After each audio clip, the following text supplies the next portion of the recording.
it builds this camaraderie of like, we're all in this together.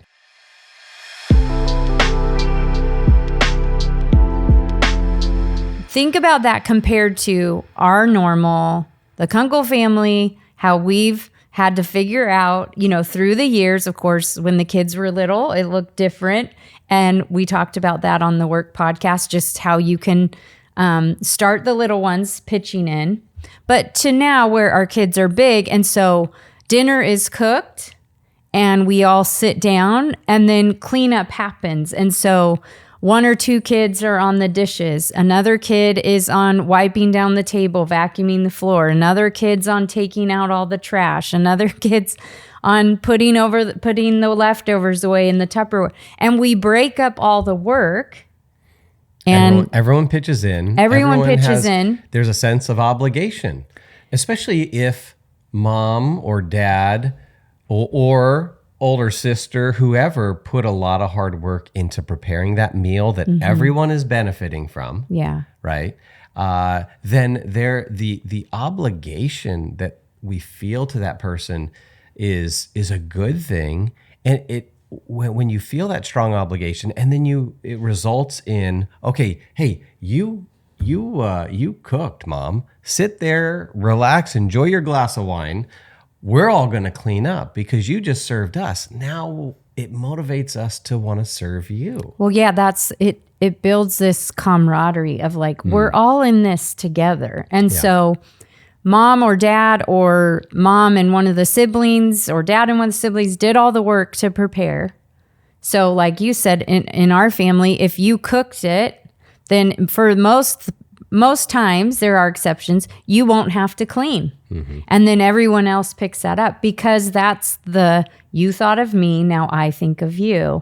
And we're not constantly, is this fair? Is that fair? Is this fair? And is that my work? Is this your work? Kind of thing.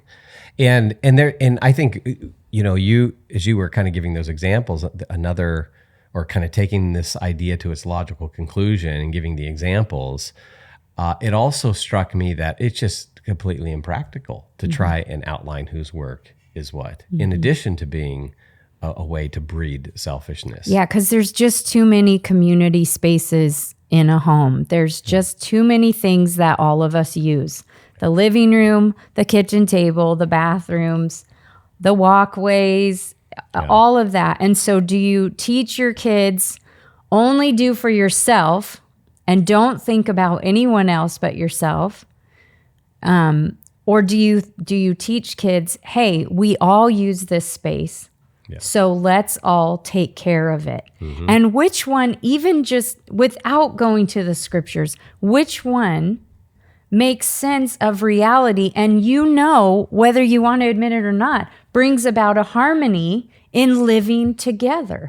If three men are sharing a house, like you shared a house with some guys in college, and so if everyone there lived in, just whatever I touch, whatever I do, is the house going to be harmonious if everyone does things and pitches in, or just that everyone just looks after their own thing? We all know which house will have peace and harmony, even if it takes some work to figure out how are we going to break up this work, or who's going to do what. It takes work, but it's worthy work because it brings about in harmony, because we know this from scripture, but I think also we know it from reality too. We are not made to just think about ourselves.